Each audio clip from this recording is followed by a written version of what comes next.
Le Bitcoin est actuellement en train de retracer le mouvement haussier qu'il a effectué dans les précédentes semaines et tu verras dans cette vidéo avec ce que je vais te partager que le mouvement baissier qui a commencé n'est probablement pas fini. On ira faire un petit point sur l'analyse que je t'avais partagée dans la dernière vidéo sur le Bitcoin. On ira par la suite voir trois cryptos. On ira voir dans un premier temps le BNB, qu'est-ce qu'il va pouvoir faire dans les prochaines semaines. Je vais te partager le billet à moyen terme. On ira voir également le Runder à court terme qui devrait effectuer un mouvement baissier. On finira par une crypto qui est pour le coup à l'inverse plutôt haussière avec des probabilités qu'on effectue un mouvement haussier. Et on finira par le Usoil, donc le pétrole, qui est extrêmement intéressant et qui exécute super bien l'analyse que je t'ai partagée il y a plusieurs mois. Alors c'est vraiment super intéressant ce qui se passe actuellement sur le Bitcoin. Donc je ne sais pas si tu te souviens, on était toujours donc, sur cette structure qui était haussière avec donc des lows et des highs de plus en plus hauts pour le moment, d'accord? Si on descend un petit peu en time frame, qu'est-ce que je t'avais expliqué dans la dernière vidéo? On était, je vais te dire, on était juste là, ici, ok?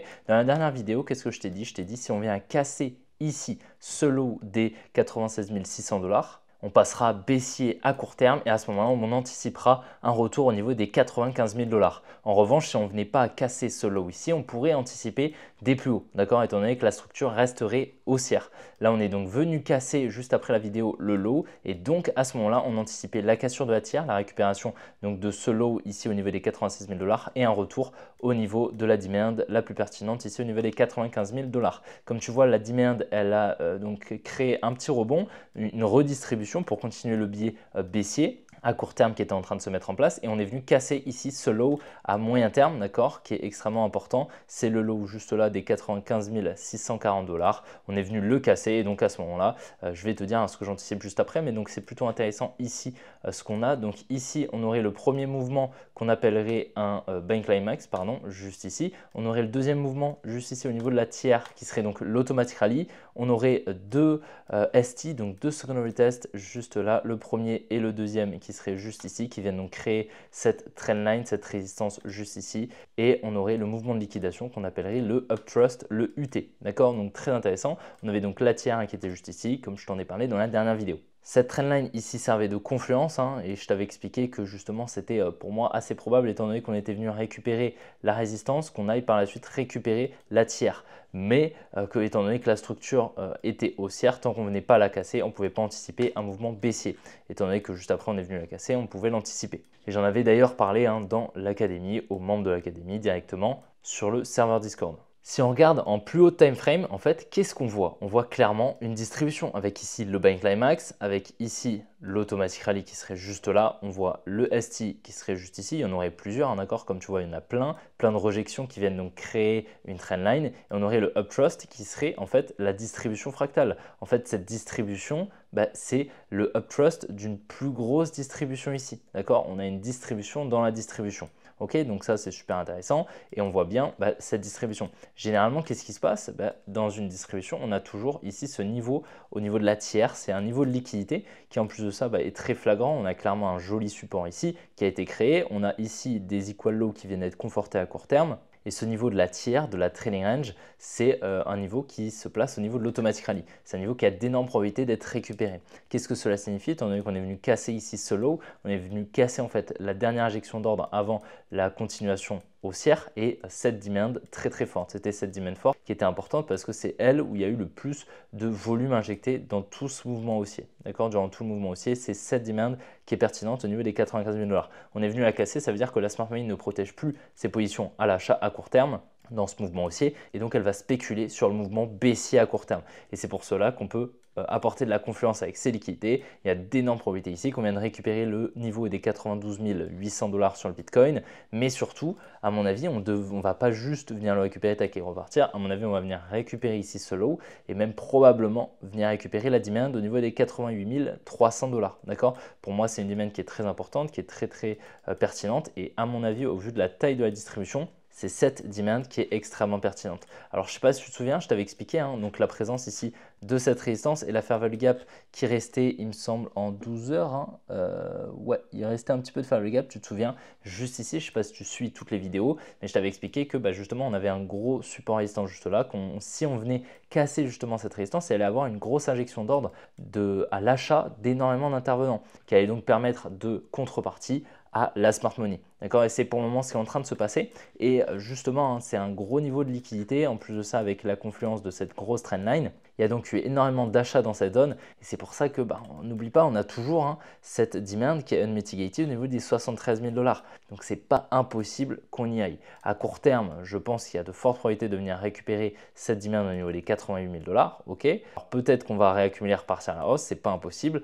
Mais il ne faut pas oublier que cette demand à moyen terme est toujours là, d'accord? Et donc ça va quand même falloir la surveiller et la garder en tête, d'accord? Pour le moment à court terme, clairement, cette zone de liquidité, elle a des probabilités proches de 100% d'être récupérée, cette zone des 92 000 $, ok? Je pense que clairement, la target à court terme, la plus probable, c'est toute cette fair value gap ici. Tu vois, on a énormément de fair value gap juste là, d'accord? On va revenir dedans, ok? Ça, c'est des probabilités proches de 100% honnêtement qu'on va revenir dans cette fair value gap et la zone pour intervenir, la zone d'intervention, ce serait potentiellement cette demand des 88 300 $. Ok, pour le moment, clairement, à court terme, je suis baissier et je m'attends à un gros retracement ici sur le Bitcoin. Donc, tiens-toi prêt, ça risque de bouger. Surtout que ici, toutes ces liquidités au niveau sous la tière, c'est des liquidités vendeuses. Donc en fait, si personne sert de contrepartie en face, le prix en fait, il va accélérer ici, ok, dans cette zone, d'accord?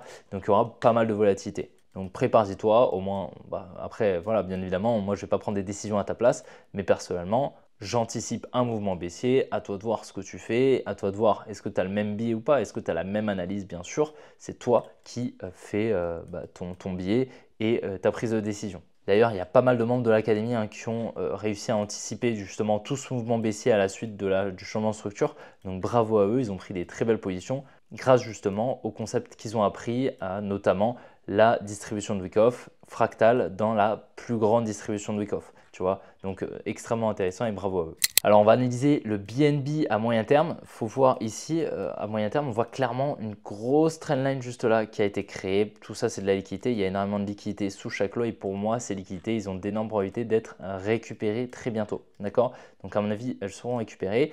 Ici, on voit également une autre trendline hein, juste là. Donc cette trendline, pareil, il y a de fortes probabilités qu'elle soit récupérée. On pourrait venir la liquider, tac, pour par la suite aller chercher la trendline du sud. Ok, c'est quelque chose qui est possible. À moins que justement, on vienne conforter cette trendline, tac, tac, tac, on vient liquider celle du sud pour par la suite se servir de toutes les liquidités à l'achat qui ont été créées juste là pour faire accélérer le mouvement. Personnellement, ici, moi, je vois un biais baissier à court terme. Hein, d'accord, on a clairement un biais qui est baissier et on pourrait anticiper donc la continuation du biais baissier et la récupération de toutes ces liquidités ici au niveau des 488 $. Ok, ici, si on descend, si on monte un petit peu en time frame, on voit clairement une demand extrêmement intéressante au niveau de cette trendline. Donc là, il y a eu en fait, grâce à la trendline, énormément de contreparties qui ont été injectées en vente. Donc c'est une demand qui est extrêmement pertinente. Cette demand elle est au niveau des 335 $ et ce serait une très bonne zone d'intervention sur le BNB à moyen long terme. D'accord, donc repère bien ces zones. La première zone de liquidité au niveau des 470 $ et la demand zone au niveau des 330 $.